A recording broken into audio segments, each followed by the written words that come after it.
Fleming, you're here before the pardon board. You submitted an application for pardon with restoration of firearms. You were sentenced in 1996 for molestation of a juvenile. You received a 6-year hard labor sentence that was suspended. You were placed on 5 years probation. Is that information correct, Mr. Fleming? Yes, ma'am. All right. Answer Ms. Jackson, please. Good morning, Mr. Fleming. Morning, ma'am. How are you doing this morning? Doing fine, ma'am. How are you? I'm good, thank you. Your case has been assigned to me, Mr. Fleming. I've reviewed your application and I've reviewed the history of your case. And so there are some things that I want to talk to you about this morning. First, how old are you now? 43, ma'am. And you were 18 at the time that this offense occurred. Is that correct? Yes, ma'am. 17 or 18, yes, ma'am. And the charge that you pled guilty to was molestation of a juvenile. Is that correct? Yes, ma'am. And the child was about 2.5 years old at the time of the offense. Is that correct? Yes, ma'am. Would you tell us briefly what happened in that case? Well, ma'am, I was dove hunting, with my family and everything.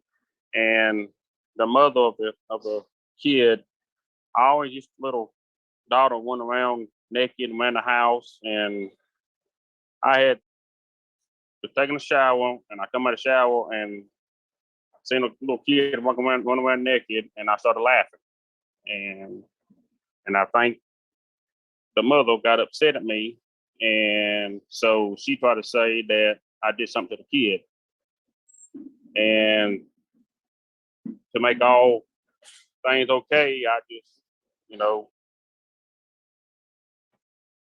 pleaded guilty.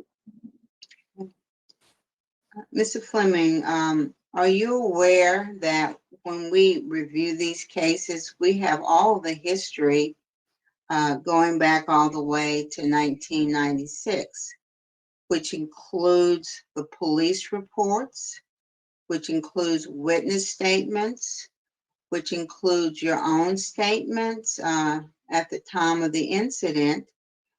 And I will tell you right now that I am very concerned about your charges. I'm concerned about the statement that you just made. I'm also concerned about the statement that you made in your application for clemency. There was another child who was present who said that he saw you sitting on the side of the bed, rubbing the little girl's private parts.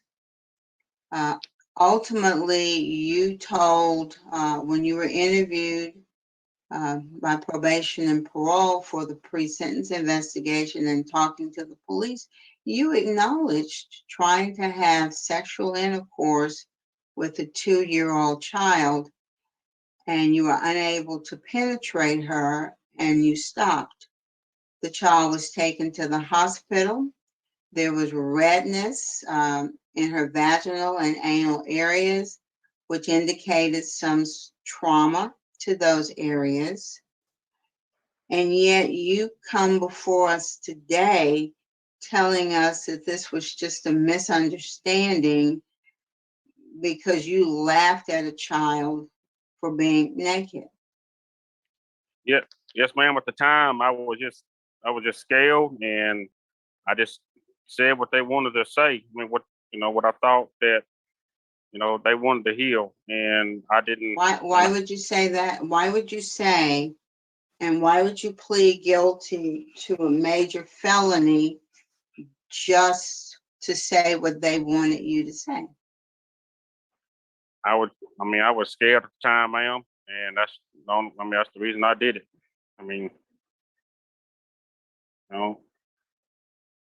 Mr. Fleming, also, you were sued by the victim's mother. Is that correct?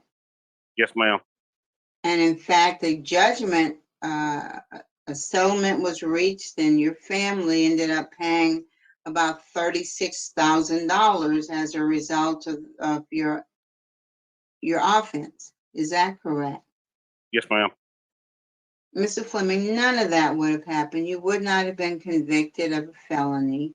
You would not have been sued and settled the case if all you did was laugh at a little girl who was naked.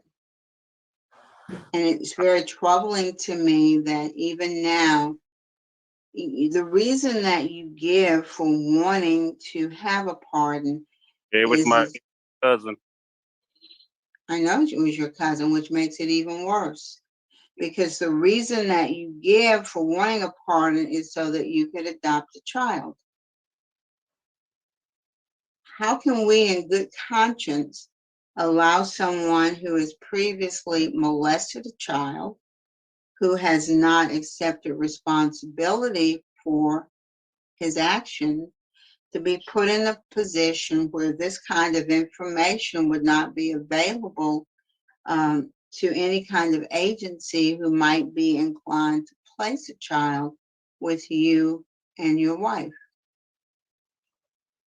Ma'am, I was just trying to get my life back together, godly man. And I've been a youth pastor at 2 different churches.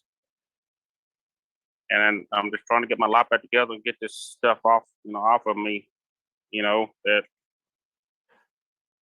Well, what about your cousin who is now an adult, the one who was molested? I understand that she's gone through a lot and has had a lot of problems as a result of what happened to her as a child.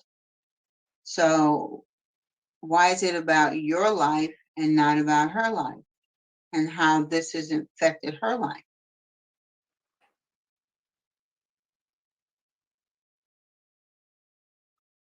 I never talked to, the girl, but I do talk to her brother all the time. Me and her brother is, we talk all the time, and we go fishing. And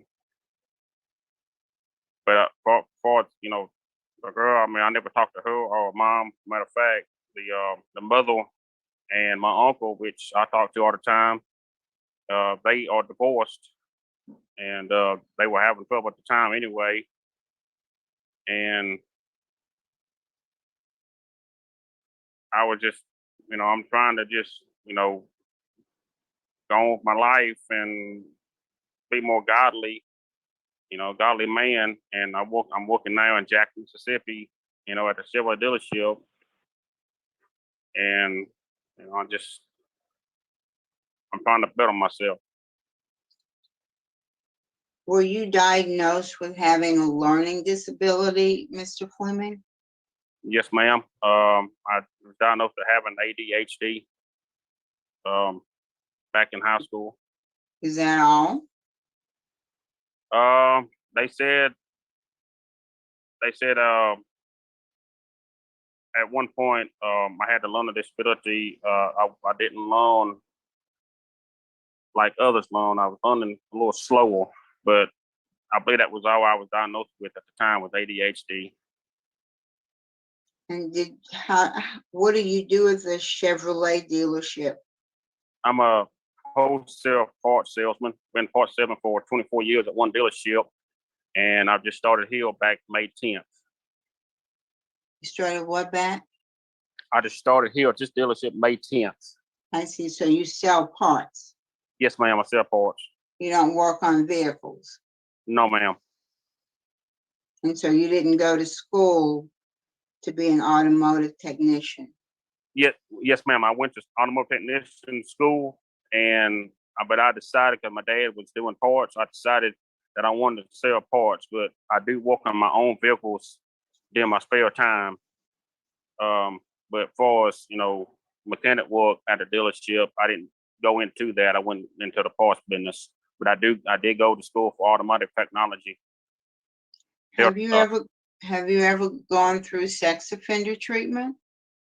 Yes, ma'am. I sure did. I had counseling, and I went through treatment, and for like, I think my whole time I was on probation. Okay, and what did you learn in that treatment? I learned that it was very bad stuff, and I do not want to have. I don't want to be involved in none of that no more. Because So you acknowledge that you were involved in it back in '96 with this little girl. like I said, at the time I was scared, but as far as touching her, I never touched a girl. Okay. All right. Well, thank you very much, Mr. Fleming. I appreciate talking with you. Yes, ma'am. Thank you, and God bless. I don't see any other questions by my colleagues. I would like staff to introduce those people who've indicated they'd like to speak today. Okay, yes, ma'am. First, we'll hear from Miss Nancy Waldron, the aunt. Okay, am I on? Yes, Yes. ma'am. Make your statement. Oh. Okay, you gonna ask me questions or I just, No, ma'am, you No. just make a statement, please. oh, okay. Thank you. Like I said, I'm Nancy Waldron and I am Brad's aunt. His mom is my sister. My background is I am a retired school teacher. I taught for 30 years in Lincoln Parish in Louisiana. And I have dealt with children probably all my life, even before I started teaching. I taught Sunday school. Anyway, as far as Brad, I grew up knowing Brad because I was at the hospital when he was born. So I've been knowing him his whole 43 years. And I've had lots and lots of contact with Brad.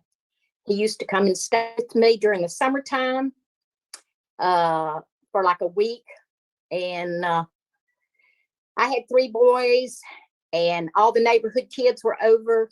Not at one time did I ever have to get on to Brad. He never misbehaved. He always was a very obedient child. And like I said, over the years, I've taught thousands of children. So I kind of, always have my ears on to make sure that they're all behaving, including my children. And never have I ever heard of, no one's ever said anything about Brad misbehaving. He was always, and not just back then, but even now, we go places. We're very big LSU fans, so we're going to the ball game, we're tailgating, we go fishing. I probably talk to Brad probably, if not every day, at least every other day. He always sends me jokes. He's a good-hearted, good person. Good person. He goes to church. He has a wonderful wife. He sings in the choir. He always goes beyond. You ask him to do something, he'll go over and beyond trying to help. He's everybody's friend. There's not a person that I know of. And he talks on the phone every day to hundreds of customers that order parts. And everybody asks for Brad. They want to talk to him because he is so friendly and so cordial. And as far as his life during going back to when he was a child, never have I ever heard of anything that was misappropriate as far as what he was doing. Not in my presence or not in my children's presence. Never, ever. And, working with children, and I guess I'm here to state my opinion, working with children, you get to know them pretty well, if you're around them and you're teaching them in class. And so I think I'm a pretty good judge of someone's behavior. And Miss Waldron, Miss Waldron, thank Yes. you. We're gonna go to the next speaker now. We're gonna go to Lang Fleming, aunt, also here in support.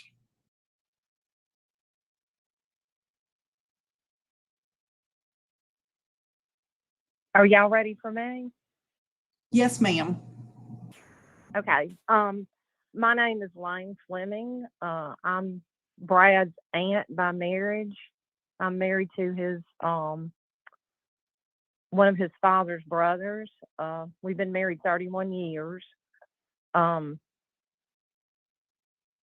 has, we've got five daughters. I have 4 stepdaughters, and my husband and I have a daughter who was a year old when this happened. And Brad's mother and I are very close. She told me of the incident. This had a very big impact on our family unit. And I knew what Brad had to do. I know Brad had been diagnosed with ADHD, but I believe he was also, they said he was, I hate to use the word retarded, but he was borderline on that. And Brad did not, he was at a level lower than, children his age. I realized that when my husband and I got married. Brad went through all the steps that was asked of him. He got counseling. They taught him how to do stuff. He went into a vocational school, and my daughter, who's now 27, was around him the whole time she was growing up. In fact, he was her favorite cousin. I never felt unsafe when she was with him when she got older. And we went on vacations together. She found telling you games with him, and he has grown so much since 1995. He's matured, he's just grown so much.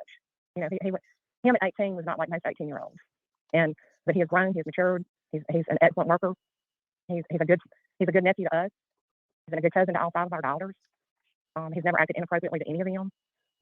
Ms. Fleming, thank you. We're going to go to the next speaker now. We're going to hear from Brian Owens, the father-in-law. Thank you. I know Brad for 12 or 13 years. He married my daughter. I have never heard any ill saying from Brad. He was always well-mannered. Never really heard him cuss. He actually is him and my daughter was with the youth group of the church for 2 or 3 years. All the kids seem to like him. All the parents like him. They went to church with us. Everybody in church likes Brad and Jamie. Their personality are an excellent role model to others. He's always willing to help anybody that asks for help, and he's willing to go the extra mile to make sure that whatever he can do to help them, he can do it to the best of his ability. I never seen any ill speaking of Brad. That's about all I have to say. Thank you, sir. We appreciate all of the remarks today. And I think that's everybody who's indicated they'd like to speak. Mr. Fleming, we'd like to hear from you. Is there a statement you'd like to make to the board? Yes, ma'am. Okay. I just want to say that, for all this that happened back when I was 18, 17, I was scared at the time. I didn't know what was going on. And I did it because I thought I just wanted everything to be gone. And I took a plea deal, and I know I probably shouldn't have, I probably should have, but me and that girl's brother, we talked all the time, and he had no, remorse against me. We're best friends, me and her brother. And matter of fact, we go fishing. And I just want to tell the board, I am not a bad guy. I'm just trying to be a godly man. And all these people who spoke for me, it's all true. I was a youth worker twice at churches, and I would not even think about touching kids. That's just wrong. I did what I was supposed to do, step by step. Probation, checking my probation officer. I did it for like 6 years. 6 years of my life, that I never get back, but I just want to move on with my life. And me and my wife, we ever have kids, because when I got canceled, they said I couldn't have kids.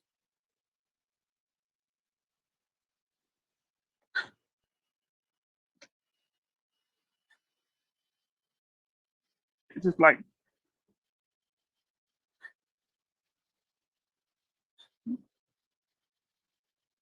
I'm sorry. That's okay. Thank you, Mr. Fleming. Thank you, Thank you. sir. I think we're prepared to vote. We'll start with Ms. Jackson. Mr. Fleming, it looks like you have a pretty good life. You've got a job that you enjoy. You have people who care about you and support you. So all in all, you've got a pretty good situation. But when I look at this case and I look at the fact that you downplayed so much of what happened in this case that you really can't bring yourself to acknowledge that you touched this child inappropriately. She was only 2.5 years old. She was a family member. And quite frankly, I don't know what my comfort level would be allowing you to be in a position where you might be able to adopt a child. I'm sorry that the cancer treatment impacted you in that way, but given the nature of the crime, you even have a tendency to blame her. She was running around you naked, which is a very common thing that happens with people who molest children. They somehow find a way to make it the child's responsibility. I haven't seen you be honest about what happened. And so I'm not comfortable. I don't think that, your record, you should be pardoned, and this shouldn't be a part of your record if somebody's going to consider letting you and your wife adopt children. I wish you the best. You're doing well in life, and I don't see any reason why you won't continue to do well in life. But today, my vote is going to be to deny you a pardon. Thank you. Mr. Wise? At this time, I'm going to vote to deny. You have a very strong opposition for law enforcement victims opposition. Also, I'm going to concur with my colleague, Ms. Jackson. Thank you. Mr. Marabella? Mr. Fleming, I've read your file. I've listened to what you had to say. I listened to your supporters. I agree with Judge Jackson. You've done a good job with your life. Some of us are dealt a bad hand, so to speak, when we're born. You've had some learning disabilities, and trust me, I have that in my family. I'm familiar with that, and I'm aware of that. I'm very proud of what you've done and accomplished. It looks like you are doing very well in the community. But like Judge Jackson, I have concerns about what happened a long time ago and what potentially could happen in the future. I'm not sure why you can't accept the fact of what you did.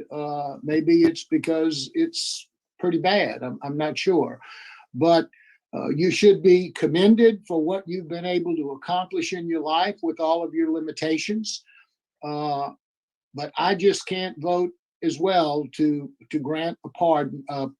I believe it's important that for a lot of reasons that it stay on your record as a reminder, just to make sure that everything stays the same. You've got a good life, and I hope you continue to do the things that you're doing and accomplish that, and maybe kind of put the desire to get a pardon behind you and move forward. So good luck to you, Mr. Fleming. My vote likewise would be to deny today. And Mr. Fleming, I do concur with my colleagues. I'm really pleased to see that you're doing well. I appreciate your family who took the time to have input this morning, but I share the same concerns as my colleagues. So my vote today is to deny your application. So you've received a unanimous vote, sir, but we wish you to continue to do well. Good luck, sir. Thank you. I mean, you wouldn't believe it if you didn't see it. I think that I'm really left speechless. I'm just left speechless. I am so mad. I am so mad. It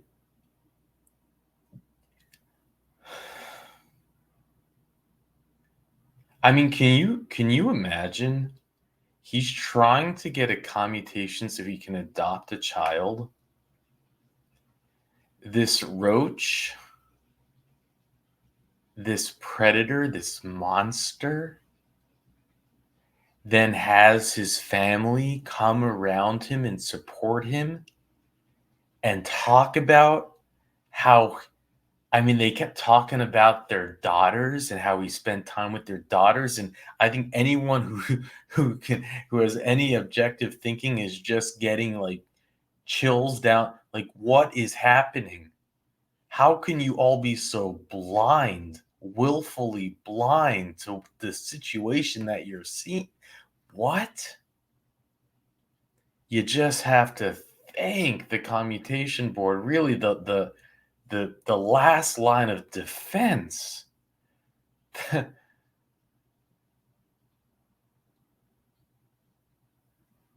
You can't make this stuff up. Can you imagine that a DA said, you know what? We'll sentence you to 6 years, but it's all going to be suspended and you'll get 5 years probation, not even 6, 5 years probation. That's it.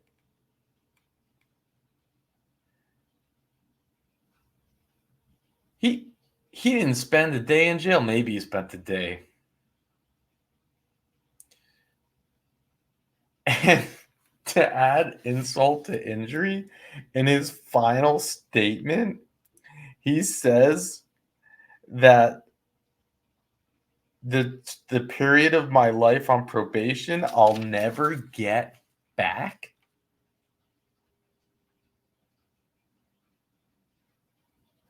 Are you kidding me? You'll never get back? I just wanted to rip my hand through the screen, pull him through here, and give him what he so desperately needs. And only the talk of his involvement in the church and the talk of his involvement with all these girls and the talk of, and I'm just boiling up inside.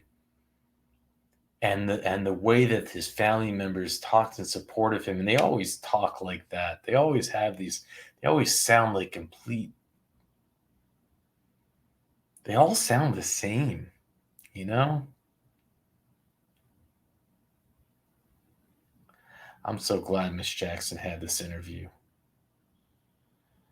He says, oh, we were on a hunting trip and she's walking around naked and I started laughing and next thing you know it, I pled guilty to doing it. And next thing you know it, we had a settlement on $33,000. And next thing you know it, I got a suspended sentence. And next thing is, but as poor me, all I did was laugh.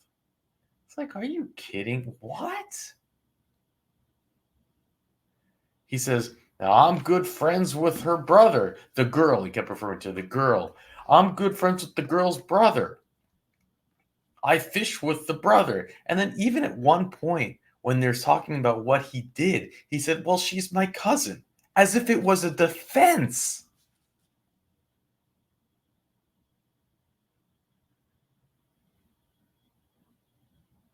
And then they went through this strange thing talking about how he's special ed, ADHD. Are you kidding me? What? What? What is this? What, it doesn't even, I mean, cars, your Delta guy's got a full-time job. He's married. He's fully functional, learning disabled. And by the way, I can talk about this stuff because I grew up tremendously learning disabled. I am learning disabled. I never had a passing report card in my entire life. I went to special ed all my life. I dropped out of high school in the 10th grade. I literally took the short bus to school. I didn't learn how to tie my laces until I was nearly 11 years old. Okay?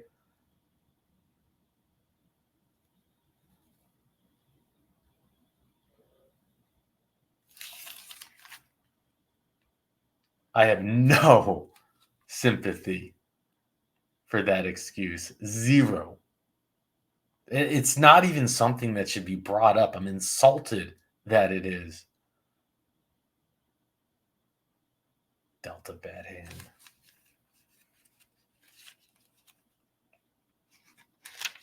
And just to think he's applying for this so he can adopt a child. Imagine. Just imagine. And there's, you know what's interesting is all this talk of God.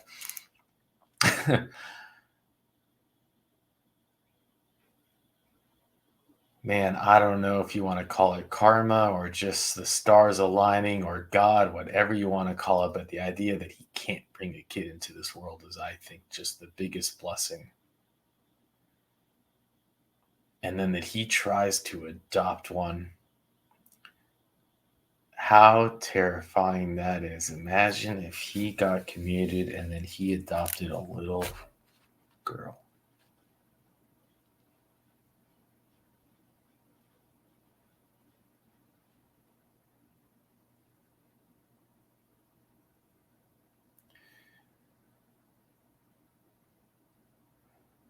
And he's surrounded by enablers. He's surrounded by deniers. He's surrounded by people who are just blowing smoke up his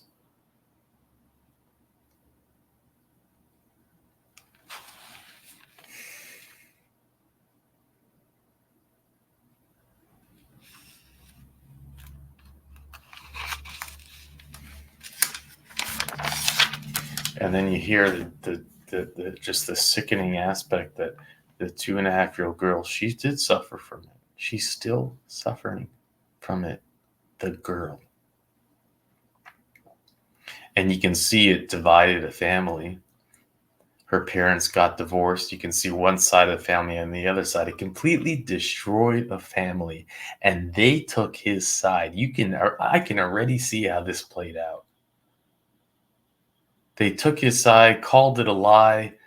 They destroyed a family. They destroyed her life. They destroyed it all because they wanted to back a cockroach.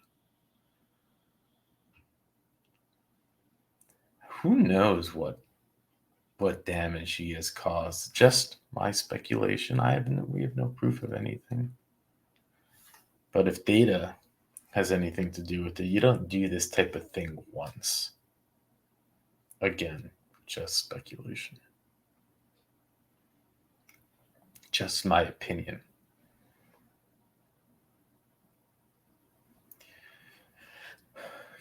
What would make a judge want to give a probated sentence for this? They took the girl. They took the little girl.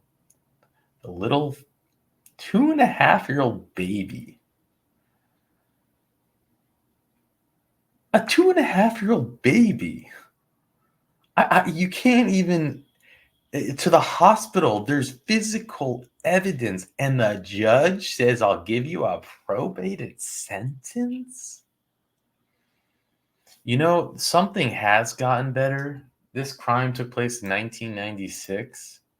I'm happy to share that the legislation has changed where now whoever commits the crime of molestation of a juvenile when the victim is under the age of 13, it says they have to be in prison for not less than 25 years. So it used to be that they can actually offer probation. But now, you know, at least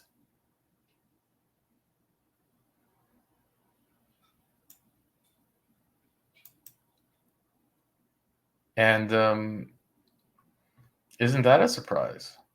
Now, if they're above the age, for some reason, they think it gets a little bit different. If they're above the age of 13 years old, then you can give the minimum of 5 years. See, 5 years. And you can't even give more than 10, right?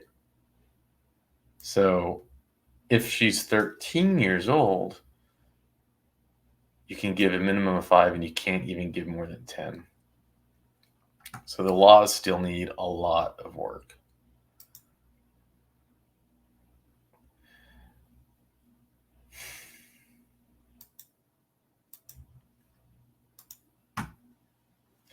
You know, this is why we do this.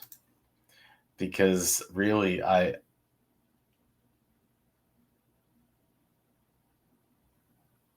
injustices like this can't be hidden somewhere in the archives of the internet. And there might be someone that watches this that had a similar personal experience where they were abandoned by their family,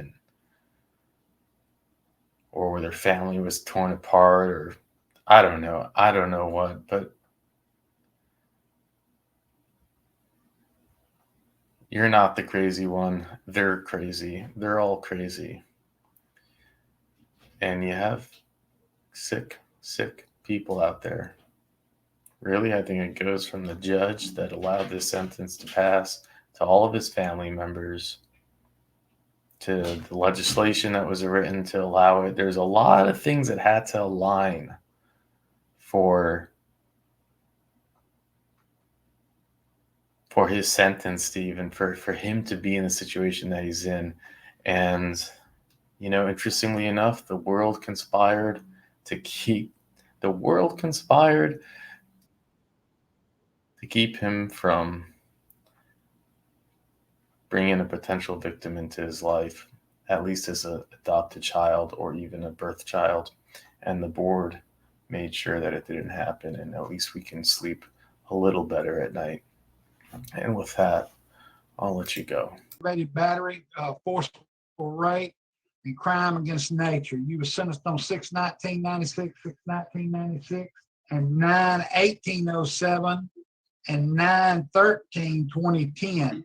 You were sentenced with 30 years without benefit of probation and parole, also 10 years DOC, 5 years, and 1 year.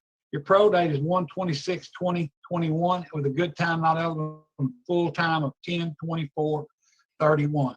I could sit here all day and ask you about your programs and everything, and we can sit here and talk about everything.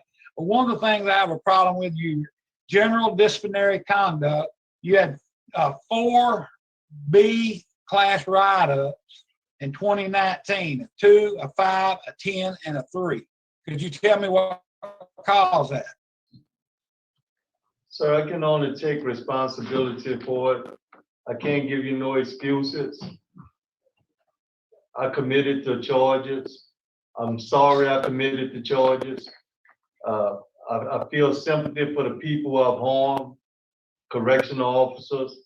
I know they could have been doing better things with their time. To be honest with you, I know you don't know me, but my best defense, I've totally given my life to Christ. Now I live differently. I put God first, I put others second, and I put myself last. I know I don't deserve to make the board. I know there's other people here who really do deserve to make the board. But if I had an opportunity to make the board, I would make a difference in life, because I'm no longer the same person that I used to be. I just recently found out that my oldest daughter, Janika, she died of AIDS, and my youngest son, Preston, he was robbed and he was killed. I feel as though that was part of my fault too, me not being there as a father and a leader and a director. So I feel as though that if I had an opportunity with the bad decisions and choices that I made, I think that I can go out there and be a better person to myself and to society. I'm sorry. Let me ask you another. Why was your reason why you wanted to refuse sex offender program? At that particular time, I was taking 2 classes in one day, and I asked it the mentor and the tutor. I said, could he put me in the next section instead of taking 3 classes a day, because it was too much for me. He didn't put me in the next section. He just put on there that I refused. I had no control of that. When I found out later on that Let me ask you something. If you're taking 2 classes and you're up there in prison, what would be the reason why you couldn't do 3 classes? I mean, anything would help you to get out. I mean, work on everything as you can. I agree with you 100%.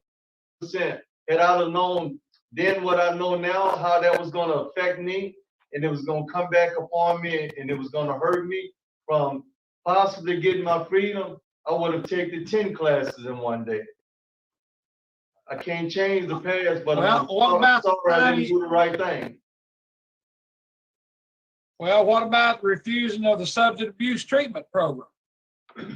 That was the same guy that put me in there for that. I have 2 substance abuse certificates in there, one from last year and one from 96. I mean, from 2003, 2006. Both of those certificates should be up in there. But I was told that you wanted a more extensive substance abuse, and I applied for that class. The only reason that I'm not in that class because of the coronavirus. Otherwise, by now, I should be complete that class. All right.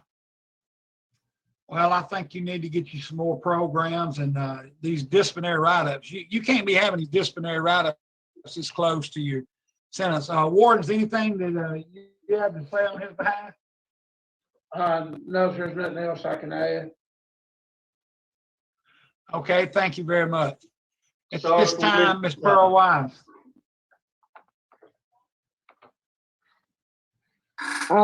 Sir, my condolence to you for the laws involving your children. Do you have any children left? Yes, ma'am. How many children do you have? 2 more. Oh, okay, good. Okay. And I just wanted, I have no question, Mr. Wise pretty well covered everything. I just wanted to acknowledge on the record that you did receive a letter of support from that couple that does prison ministry, commending you on your efforts and how well you're doing. So it's always good. Did you get a copy of that letter? Do you know about the letters in your jacket? Yeah, the couple sent it. They live in Illinois. Yes, ma'am. You know what I'm talking about? Jerry and Yes, sir.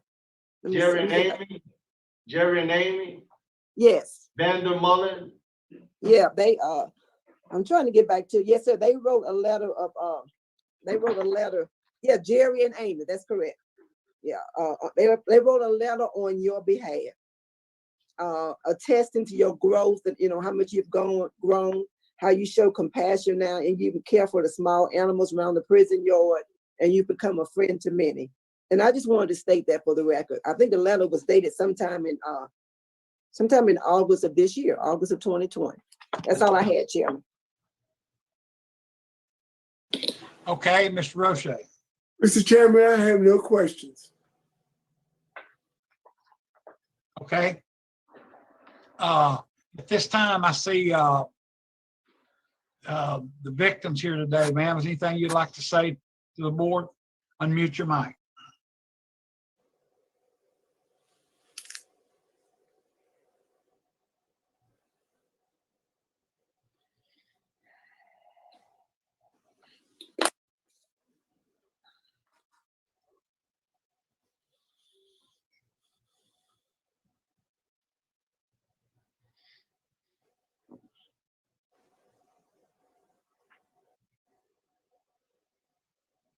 Hello, Ms. Harris, can you unmute your mic? Hello? Hello? Oh, hello, how you doing? Is there anything you want to say to the board? Yes, I just want to say I'm desperately afraid of him because he tried to kill me. And I have something on my face right now, a long thing on my face that I will die with, where he beat me unmercifully. And he told me, I'm going to kill you. And I'm telling you that for the last 2 years, I knew this was coming. I have been so afraid till now I have problems with my stomach. I have to go to a GI doctor just specifically for my stomach now because my nerves are so rattled that I'm afraid that when he does come home, I'm afraid for my life. I'm just afraid. because he just beat me unmercifully.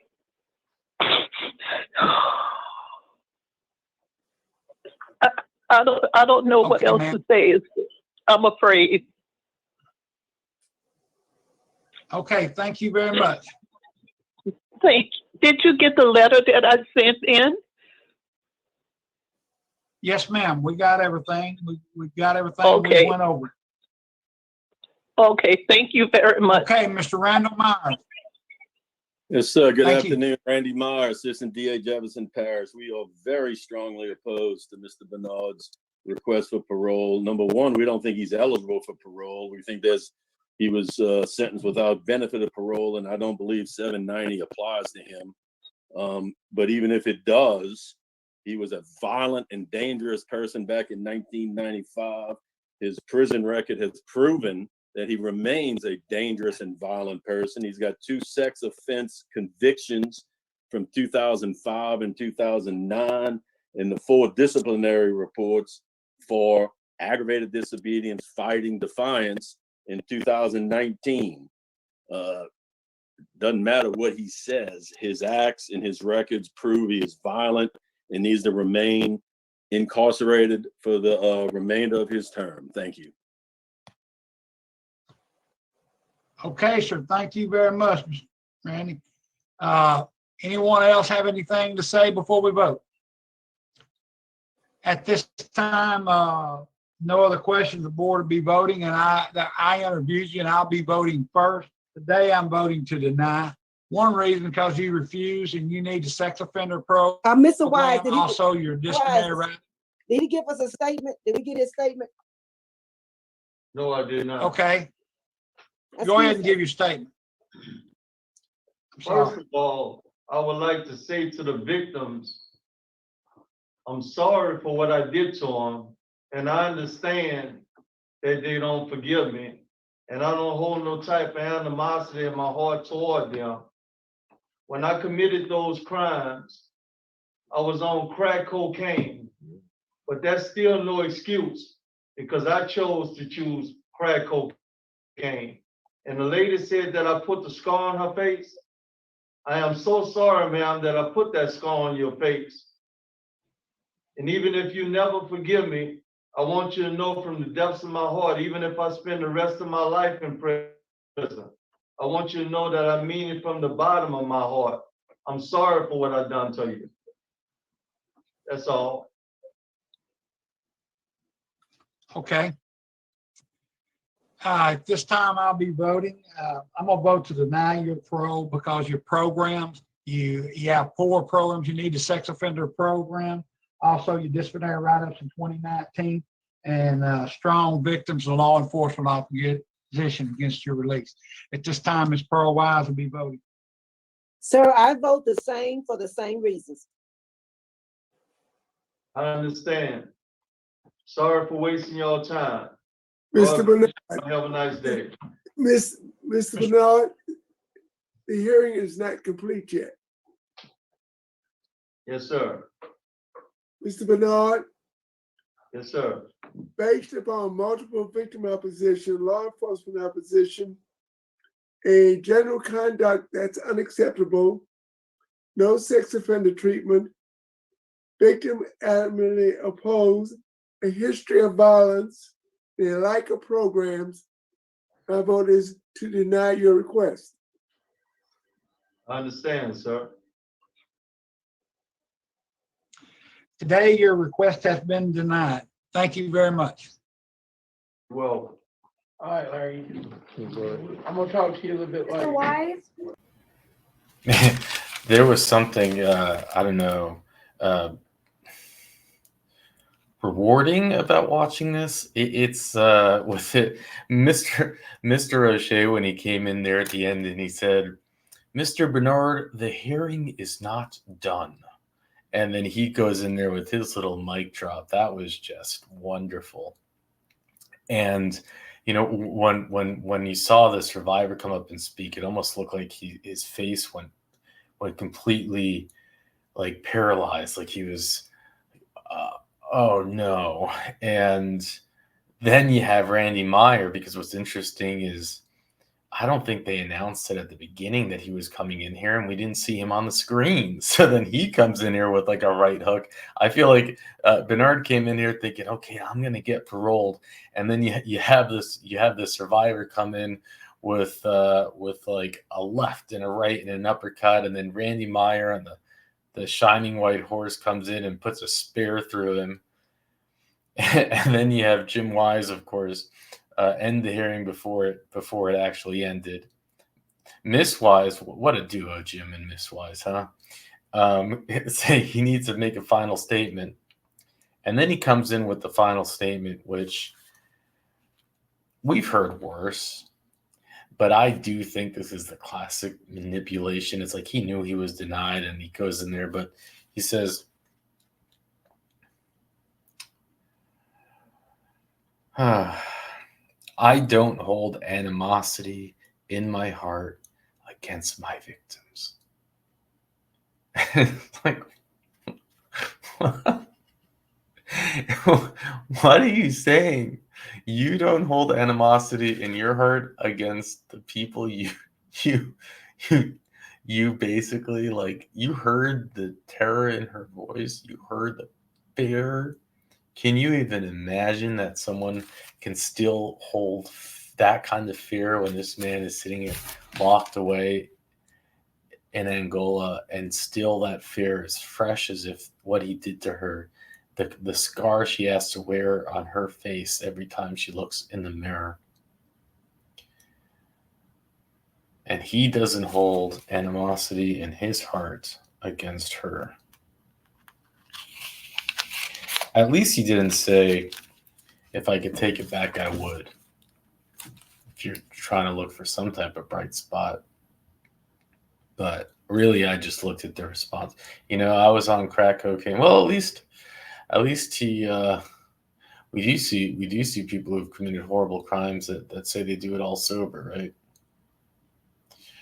But yeah, he was this was not the experience he was hoping for. I definitely tell you that.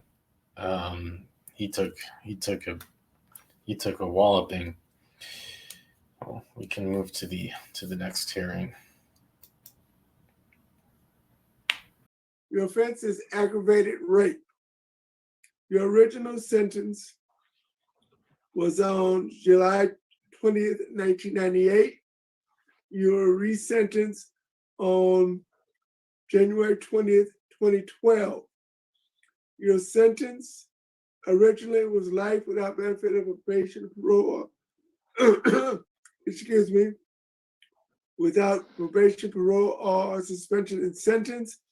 You were resentenced in 2012 to life without suspension of sentence. Is that correct? Yes, sir. I got sentenced to with probation. Sir, yes will suffice. Is that correct? Yes. Okay. Your parole date is June 1st, 2021. You're not eligible for good time, and your full-term sentence is life. Is that correct? Yes, sir. Okay, Mr. Smith, your case has been assigned to Mr. Wise. Mr. Wise. Okay. Back on 4/26 of 19, I see you had a disciplinary, a 21C. Is that correct? Yes, sir. The board has a practice within a year, within the last year, you can automatically be denied. But my practice has always been when there's disciplinaries close together like this, and some of these disciplinaries like this right here, it's really hard for me on a very serious crime like you got here to look at it real close. I've looked at your case and went back and forth over your case. But it just kills everything when you get in write-ups like you're getting right there. Now, is there a reason for that? I know you went through all 4 phases of your sex offender classes, right? Yes, sir. this happened after you completed those phases. Yes, sir.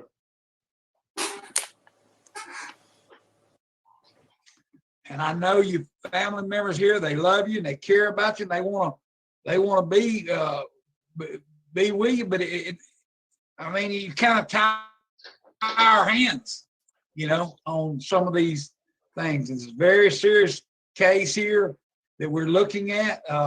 You've taken some programs. Where are you housed at? Spruce Street on the East Yard. Yes. You know, you had a disciplinary issue in 2019, Class B, sex offense, and you was working at Prison Enterprise, is that correct? Yes, sir. Did they move you from working there? Yeah, yes, sir. I got locked. When I got locked up, I spent 3 months in the blocks. I came back. When I came back out of the blocks, I went back on West Yard, and I got my job back. Now I'm back on where I was. Now I'm back on the East Yard. You know, you got strong law enforcement opposition against your release, and institutional record is poor. You have another sex offense in your jacket there too. Yes, sir. I don't have any other questions. Mr. Marabella. I don't have any questions, Mr. Chairman. Thank you. At this time, we'll hear from, well, let's hear from Warren Bernard. I don't have anything else I could add, Mr. Roche. Mr. Wise went through it. Thank you, sir. We'll hear from Mr. Randy Meyer of the Jefferson Parish District Attorney's Office. Good morning, Randy Meyer, Assistant DA in Jefferson Parish, and we're strongly opposed to Mr. Smith's request for parole. Number one, the nature of the offense, he raped an 8-year-old child. There's indications that other children were also sexually molested back then. And he's had 2 disciplinary reports for sex offenses. And in 19, the aggravated sex offense that Mr. Wise was speaking of. The record also indicates a poor institutional record. For all those reasons, we think it's pretty clear that he has not been rehabilitated sufficiently to be released on parole. Thank you. Thank you, Mr. Meyer. Mr. Smith, well, first of all, we'd like to hear from your sister, Rashawn Rashawn. Good morning. My name is Sean McKellen.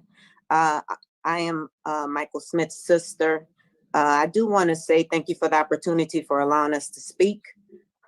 So this is an issue, and I have been informed of all of the charges that he has, or the infractions that he has incurred while he's been in prison. My main issue is this offense of the crime happened when he was 16. If you all take a look mentally, he's not capable of understanding some of the things. And I would hope that in prison, you know, even if he's not released today, that there's some type of rehabilitation that you all can ensure that he gets in order to take care of some of these issues. I would hope that he is released so that we can put him in some programs outside of prison, because obviously I don't think the prison system is made for rehabilitation for these type of things with his mental capacity. This happened a long time ago when people on the spectrum were not associated correctly or wasn't given the right treatments and benefits. So even if he isn't released to us, maybe to a treatment program that can help him to be successful and help him to be able to be a productive citizen. There's a lot of issues. I'm a parent, so I have an understanding of what I would feel like if my child was harmed. I've been in the military almost 20 years now, so I'm all about accountability as well. I just think that, I've talked to Mikey, as we call him, and he's remorseful, but I do think that there should be some type of programs that he can glean from so that he can be rehabilitated. With the crimes that with the infractions that he's received in prison, obviously there's a problem that's not being handled. And I think it's because the rehabilitative systems in Angola is not great for him in his mental capacity. If you listen to him speak, you'll understand that he's not able to get across what he should be able to at his age. This happened when he was 16, even though he was charged at 18 or convicted at 18. The crime happened when he was 16. And in my opinion, he wasn't even at a 16-year-old mental capacity. So just take all of this into consideration when you all make your decisions. Of course, any conditions that you all deem necessary, we're good with, but I would hope that he would be able to be released to a different type of facility so that he can get the help that he needs. Thank you for your time.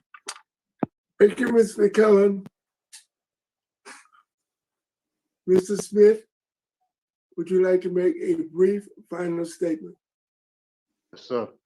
I'd like to thank y'all for allowing me for this time.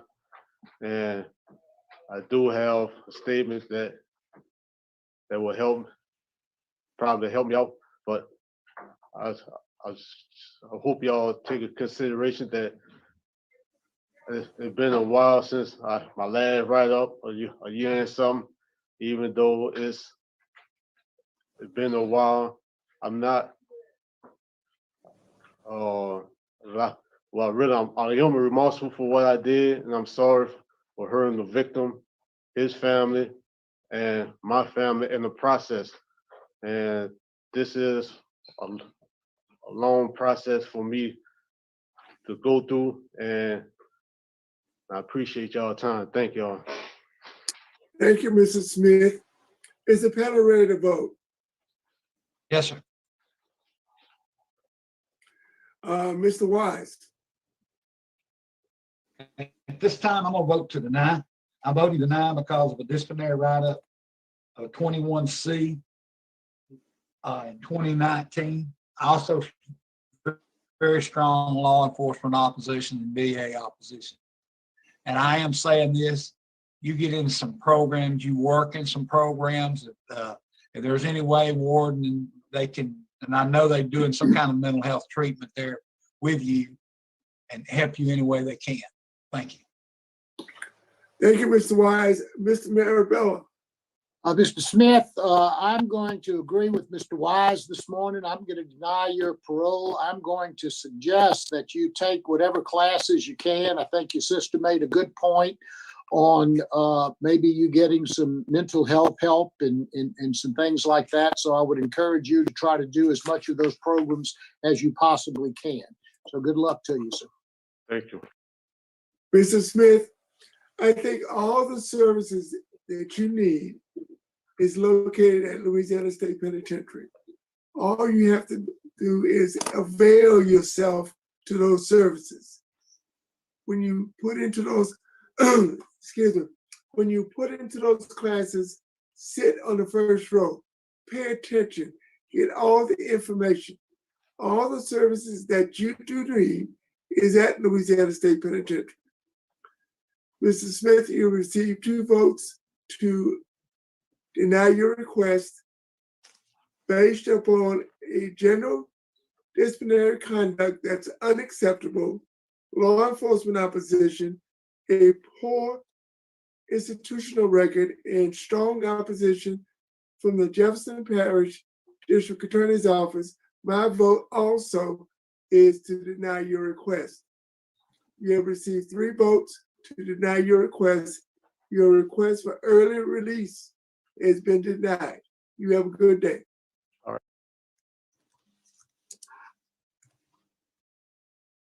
Okay, I'm going to share with you the details of the case. And in the court appeal where they did bring up his IQ, And we could then chat about that. So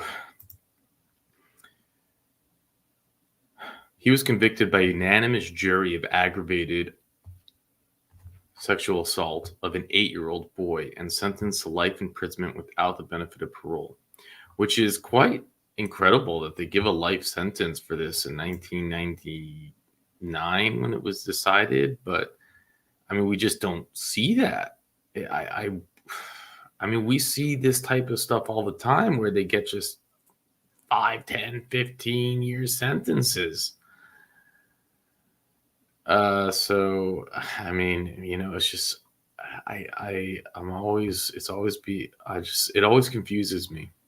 Now, they want to say one was the evidence the evidence was insufficient, with basically that it actually happened without his confession, and two, the sentence is unconstitutionally excessive.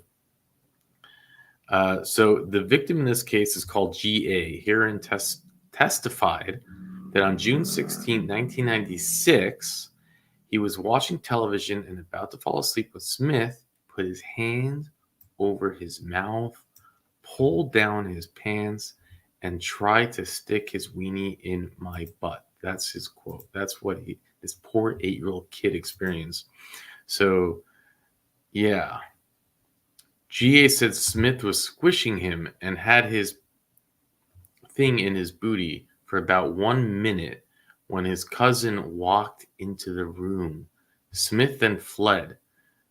Janita testified that she was babysitting for GA that night and that she walked into GA's room and saw Smith jump off the victim, fasten his pants, and leave. Janita said that both Smith and GA's pants were partially pulled down. Deputy took a statement from the victim and a voluntary statement from Smith. Deputy Yorsh told the jury that Smith's confession that he grabbed GA, took my pants off, and started to put I grabbed him, took my pants off, and started to put in his booty. I put my penis in his booty, and his sister walked and jumped in.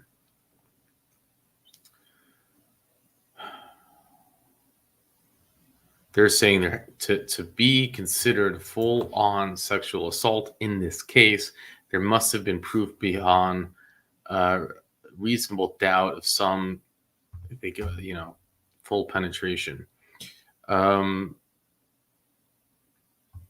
GA's testimony, along with Smith's confession, was sufficient to support this conviction, although we note the testimony of the victim alone, unsupported by physical evidence, can also be proof. Okay? And there's no doubt here that the jury believed in the 8-year-old. So the 8-year-old, they put the 8-year-old on the stand.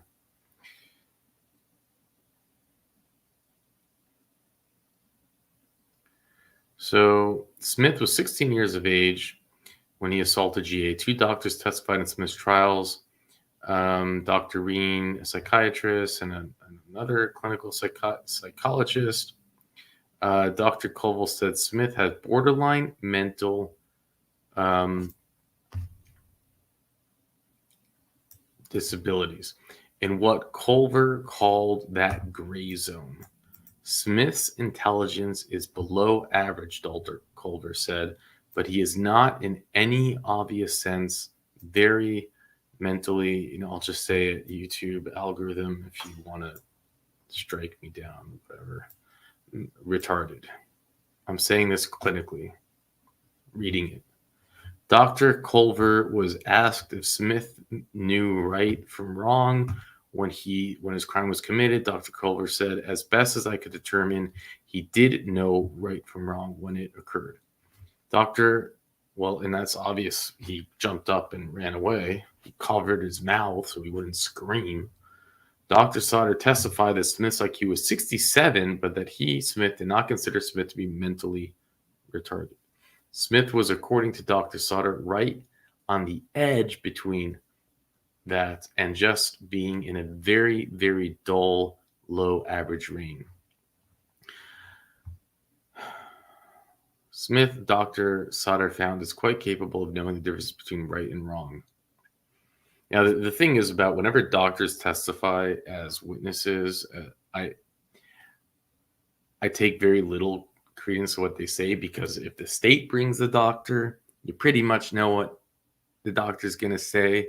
And when the defense brings a doctor, you pretty much know what they're going to say. And they can both have completely different opinions. It's who's paying them. So, I'm just saying that in general, I mean, you can clearly look at him and he looks exactly what they described, but I'm also maybe even, who knows? He's obviously not, he obviously has a low IQ. Smith argues that the life sentence is nothing more than a needless imposition of pain and suffering of a youthful, mentally challenged offender.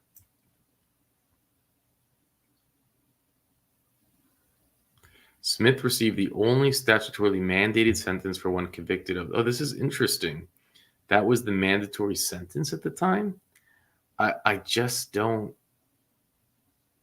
And they're saying the trial judge should have deviated from it. What we've seen, I guess they just say the legislation changed. They said, you know what, life for that, it's too intense. We should just make it 10 years. I obviously have to do more homework on legislation and when it all changed from mandatory life to basically whatever the judge wants. And they're basically saying that the judge had the ability to not give the maximum sentence. Constitutes crime punishment shall be meted out by the court. Therefore, fixing of penalties is purely a legislative function, but the trial judge has the discretion to determine the appropriate sentence in the sentencing range fixed by the legislator.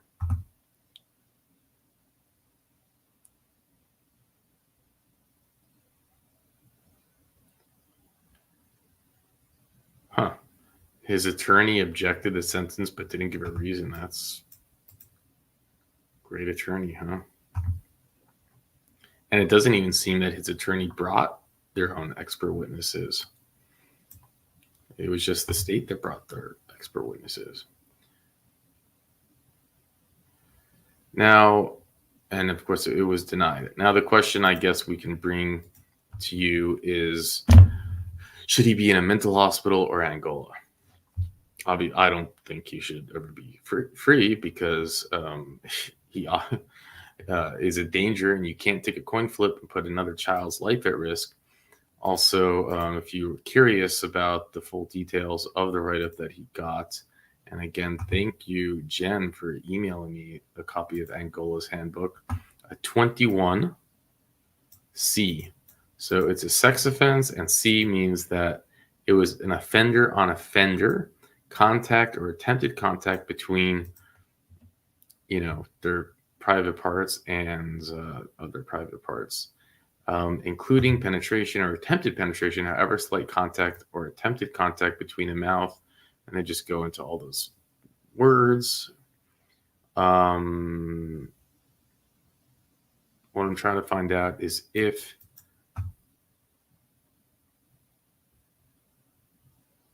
implement or animals.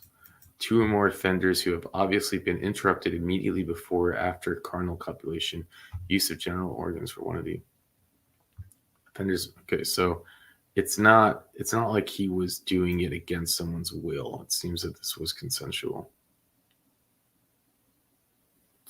Oh, well, actually says non-consensual and or consensual involving offender on offender or staff person strictly prohibited.